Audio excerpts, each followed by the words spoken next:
यतिबेला मध्यपूर्वमा अमेरिकाले इरानलाई चारैतिरबाट घेर्ने गरी आफ्ना अत्याधुनिक र घातक हतियारहरू तैनात गरेको छ, जसको केन्द्रबिन्दुमा टमाहक क्रुज मिसाइल रहेको छ। अमेरिकाको यो तैनाथीले सन् 2003 को इराक युद्धको झल्को दिइरहेको छ। रक्षा स्रोतहरूका अनुसार अमेरिकाले इरानको रणनीतिक दूरीभित्र पर्ने गरी करिब 800 वटा टमाहक मिसाइलहरू तयारी अवस्थामा राखेको छ भने यता इरानले पनि अमेरिकी सैन्य अड्डाहरूमा निशाना बनाउँदै करिब 2000 भन्दा बढी आधुनिक र घातक क्षेप्यास्त्रहरू बाहिर निकालेर लन्च प्याडमा तयारी अवस्थामा राखेको छ। दर्शक वृन्द, आउनुहोस् आजको यस श्रृङ्खलामा हामी अमेरिका र इरान बीच चुलिएको भीषण सैन्य तनाव र सम्भावित युद्धको बारेमा विशेष चर्चा गर्नेछौँ। टमाहक मिसाइललाई अमेरिकाको सटिक प्रहारको मेरुदण्ड मानिन्छ। यो मिसाइलको सबैभन्दा ठूलो शक्ति यसको उडान गर्ने शैलीमा छ। यो एक सबसोनिक मिसाइल भए तापनि जमिनको सतहबाट अत्यन्तै कम उचाइमा उड्ने हुनाले शत्रुको राडार प्रणालीले यसलाई थम्याउन सक्दैन। यसले पहाडका टाकुरा र खोजहरूलाई पछ्याउँदै करिब 2500 किलोमिटरको दूरीसम्म पुगेर आफ्नो लक्ष्यमा अचूक प्रहार गर्दछ। यसको अर्को महत्त्वपूर्ण पक्ष भनेको यसको लचिलोपन हो। यसलाई समुद्रमा तैरिरहेका डिस्ट्रोयर्सबाट मात्र नभई पानीमुनि लुकेर बस्ने 5 वटा ठूला न्युक्लियर सबमरिनबाट पनि प्रहार गर्न सकिन्छ। अहिले इरानको वरपरका जल क्षेत्रमा अमेरिकाले यस्ता थुप्रै पनडुब्बीहरू तैनात गरेको छ, जसले इरानलाई पानीमुनिबाट पनि उत्तिकै खतरा पैदा गरेको छ। त्यसो त अमेरिकी सैन्य रणनीति केवल समुद्रमा मात्र सीमित छैन। जोर्डन, कतार र साउदी अरबमा रहेका अमेरिकी एयर बेसहरूमा निरन्तर सैन्य कार्गो विमानहरू अवतरण गरिरहेका छन्। यी विमानहरूले निरन्तर मिसाइलहरूको विशाल भण्डार जम्मा गरिरहेका छन्। विशेष गरी जोर्डनको एयर बेस यतिबेला अमेरिकाको फरवार्ड अपरेटिङ बेसका रूपमा विकसित भएको छ, जहाँबाट कुनै पनि समयमा इरानमाथि हवाई कारबाही सुरु हुन सक्छ। तयारीमा इरानको जवाफी हमला। अमेरिकाको विशाल सैन्य तैनाथी र 800 टमाहक मिसाइलको चुनौतीलाई इरानले केवल टुलुटुलु हेरेर मात्र बसेको छैन, बरु उसले निकै आक्रामक र रणनीतिक रूपमा आफ्नो मिसाइल पावरको प्रदर्शन गरेको छ। रक्षा विशेषज्ञहरूका अनुसार इरानले यतिबेला आफ्ना भूमिगत मिसाइल सिटीहरूबाट करिब 2000 भन्दा बढी आधुनिक र घातक क्षेप्यास्त्रहरू बाहिर निकालेर लन्च प्याडमा तयारी अवस्थामा राखेको छ। इरानको यो कदमले स्पष्ट पार्छ कि उनीहरू यसपटक केवल रक्षात्मक युद्ध मात्र लड्ने पक्षमा छैनन्। इरानले आफ्नो सैन्य संरचनालाई यसरी व्यवस्थित गरेको छ कि यदि अमेरिकाले पहिलो प्रहार गरेमा इरानले केही सेकेन्डभित्रै मध्यपूर्वमा रहेका सबै अमेरिकी सैन्य आधार शिविरहरूमा आगोको वर्षा गर्न सक्छ। इरानको यो 2000 मिसाइलको भण्डारमा सबैभन्दा खतरनाक हतियारका रूपमा फतेह 2 हाइपरसोनिक मिसाइललाई लिएको छ, जसको गति र प्रहार गर्ने क्षमताले आधुनिक राडार प्रणालीलाई समेत असफल बनाइदिने सामर्थ्य राख्दछ। इरानले यतिबेला आफ्नो खैबर र सेजिल जस्ता लामो दूरीका मिसाइलहरू पनि तयारी अवस्थामा राखेको छ। इरानले विशेष गरी 700 वटा खैबर सिरिजका मिसाइलहरू सीधा आफ्नो सीमा क्षेत्रमा तैनात गरेको छ, जसको मुख्य निशानामा जोर्डन, कतार र साउदी अरबमा रहेका अमेरिकी सैन्य अखडाहरू रहेका छन्। इरानको रणनीतिको अर्को महत्त्वपूर्ण पाटो भनेको उसका मिसाइलहरूको मेन्युभरेबिलिटी अर्थात् दिशा परिवर्तन गर्ने क्षमता हो। इरानले पछिल्ला 12 दिनको छोटो सङ्घर्षको अनुभवबाट आफ्ना मिसाइलहरूमा व्यापक सुधार गरेको छ। सेजिल र खुर्रम शहर 4 जस्ता मिसाइलहरूको मारक क्षमतालाई 3000 देखि 3500 किलोमिटरसम्म विस्तार गरिएको छ, जसको अर्थ अब इरानले आफ्नो भूमिबाटै पुरै मध्यपूर्व र युरोपका केही भागसम्म सजिलै प्रहार गर्न सक्छ। इरानका यी मिसाइलहरूमा MRV प्रविधि जडान गरिएको छ, जसले गर्दा एउटै मिसाइलले आकाशमै धेरै भागमा विभाजित भएर विभिन्न लक्ष्यहरूमा एकैसाथ प्रहार गर्न सक्छ। यसले गर्दा इजरायलको आइरन डोम वा अमेरिकाको प्याट्रियट मिसाइल डिफेन्स सिस्टमले सबै प्रहारलाई रोक्न लगभग असम्भव हुन्छ। इरानले आफ्नो 2000 मिसाइलको यो भण्डारलाई विभिन्न गोप्य सुरुङ र पहाडका खोजहरूमा लुकाएर राखेको छ, जसलाई मिसाइल फार्म वा मिसाइल सिटी भनिन्छ। इरानको यो विशाल तैनाथीले अमेरिका र उसका सहयोगी राष्ट्रहरूलाई मनोवैज्ञानिक दबावमा पारेको छ। इरानले स्पष्ट सन्देश दिएको छ कि यदि उसमाथि हमला भयो भने उसले ओमानको खाडीमा रहेका अमेरिकी विमानवाहक जहाज अब्राहम लिंकनलाई मात्र निशाना बनाउने छैन, बरु तेल आपूर्ति हुने मुख्य जलमार्ग हर्मुज जलडमरूलाई पनि पूर्ण रूपमा ठप्प पारिदिनेछ। अमेरिकी टमाहक र इरानी फतेह 2। आधुनिक युद्ध कलाको इतिहासमा अहिले विश्वको ध्यान दुईवटा महाशक्तिशाली हतियारहरूको टक्करमा अडिएको छ, अमेरिकाको टमाहक र इरानको फतेह 2। यी दुई मिसाइलहरू केवल हतियार मात्र होइनन्, बरु दुई फरक सैन्य प्रविधि र विचारधाराका प्रतीक हुन्। टमाहक मिसाइल एक क्रुज मिसाइल हो जसको मुख्य शक्ति यसको सटीकता र लुकेर प्रहार गर्ने क्षमतामा छ। यसले जमिनको सतहभन्दा निकै कम उचाइमा उडेर राडारलाई छल्छ र हजारौं माइल टाढाको सानो झ्यालबाट भित्र पसेर विस्फोट गराउने सामर्थ्य राख्छ।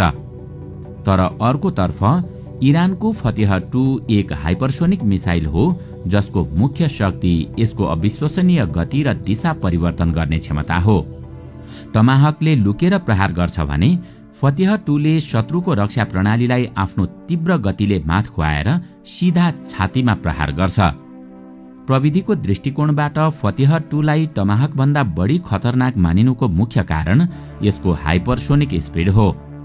टमाहकको गति ध्वनिको गतिभन्दा कम हुन्छ, जसलाई आधुनिक मिसाइल डिफेन्स सिस्टमले कुनै अवस्थामा ट्र्याक गर्न सक्छ।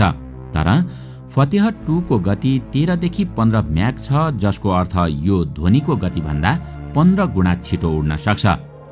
यति तीव्र गतिमा आउने हतियारलाई रोक्न इजरायलको आइरन डोम वा अमेरिकाको प्याट्रियट मिसाइल प्रणालीका लागि लगभग असम्भव जस्तै हुन्छ। फतेह 2 को मेनुभरेबल वारहेडले उडानको अन्तिम चरणमा समेत आफ्नो बाटो बदल्न सक्छ, जसले गर्दा शत्रुले यसलाई कहाँ खस्छ भनेर ठम्म्याउन सक्दैन। इरानले दाबी गरे अनुसार फतेह 2 ले इजरायलको सबैभन्दा आधुनिक एरो र अमेरिकाको थर्ड डिफेन्स सिस्टमलाई समेत सजिलै ध्वस्त पार्न सक्छ। यता अमेरिकी मिसाइल टमाहकको आफ्नै विरासत र सफलताको इतिहास छ। खाडी युद्धदेखि सिरियाली सङ्घर्षसम्म टमाहकले आफ्नो अचूक क्षमता प्रमाणित गरिसकेको छ। यसको नेभिगेसन प्रणाली यति परिष्कृत छ कि यसले पहाड, खोज र भवनहरूको आकारलाई पहिचान गर्दै आफ्नो बाटो तय गर्छ। टमाहकलाई जहाज, पनडुब्बी र जमिनबाट पनि प्रहार गर्न सकिने हुनाले यो अमेरिकाका लागि एक भर्सटाइल हतियार हो।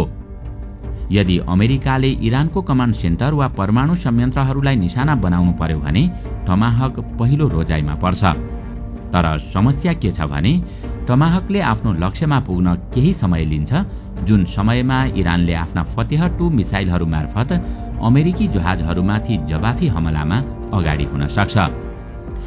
त्यसो त यी दुई बीचको तुलनामा शक्तिको परिभाषा सन्दर्भ अनुसार फरक हुन्छ। यदि सटीकता र गोपनीयतालाई शक्ति मान्ने हो भने टमाहक अगाडि देखिन्छ, तर यदि गति र अवैधतालाई शक्ति मान्ने हो भने फतेह 2 ले टमाहकलाई पछि पार्छ। रक्षा विशेषज्ञहरूका अनुसार टमाहक पुरानो तर निकै परिष्कृत प्रविधि हो भने फतेह 2 भविष्यको युद्धको आधुनिक झलक हो। पछिल्ला 12 दिनको युद्ध अभ्यासमा इरानी मिसाइलहरूले इजरायली रक्षा प्रणालीलाई जसरी भेदन गरे त्यसले फतेह 2 को शक्तिलाई थप पुष्टि गरेको छ। मध्यपूर्वको वर्तमान सैन्य तनावमा भौगोलिक अवस्थिति र क्षेत्रीय राजनीतिले युद्धको दिशा निर्धारण गरिरहेको छ। अमेरिका र इरान बीचको यो सम्भावित टकरावमा अरब राष्ट्रहरूको भूमिका निर्णायक देखिएको छ। यस पटकको परिस्थिति सन् 2003 को इराक युद्धभन्दा निकै भिन्न छ। विगतमा अमेरिकालाई निशर्त साथ दिने साउदी अरब र कतार जस्ता शक्तिशाली खाडी मुलुकहरूले यसपटक आफ्नो भूमि इरान विरुद्धको प्रत्यक्ष युद्धका लागि प्रयोग गर्न दिन स्पष्ट रूपमा अस्वीकार गरेका छन्। साउदी अरब र कतारले यो अडान लिनुका पछाडि सुरक्षा चिन्ता नै मुख्य कारण हो। उनीहरूलाई राम्ररी थाहा छ कि यदि अमेरिकी बमवर्षक विमान वा मिसाइलहरू उनीहरूको जमिनबाट उडे भने इरानको मिसाइल सिटीबाट निस्कने हजारौं क्षेप्यास्त्रहरूले उनीहरूकै तेल खानी र पूर्वाधारहरूलाई खरानी बनाइदिनेछन्। इरानले पहिले नै चेतावनी दिइसकेको छ कि जसले अमेरिकालाई आफ्नो भूमि प्रयोग गर्न दिन्छ ऊ पनि युद्धको प्रत्यक्ष निशानामा पर्नेछ। खाडी मुलुकहरूको यो असहयोगपछि अमेरिकाका लागि जोर्डन एकमात्र र सबैभन्दा महत्त्वपूर्ण रणनीतिक साझेदारका रूपमा उभिएको छ। जोर्डनको भौगोलिक अवस्थिति इरान र इजरायलको बीचमा पर्ने हुनाले यो सैन्य दृष्टिले अत्यन्तै संवेदनशील छ। पछिल्लो 7 दिनको तथ्याङ्क हेर्ने हो भने जोर्डन एउटा युद्ध मैदानको फरवार्ड बेसमा परिणत भइसकेको छ।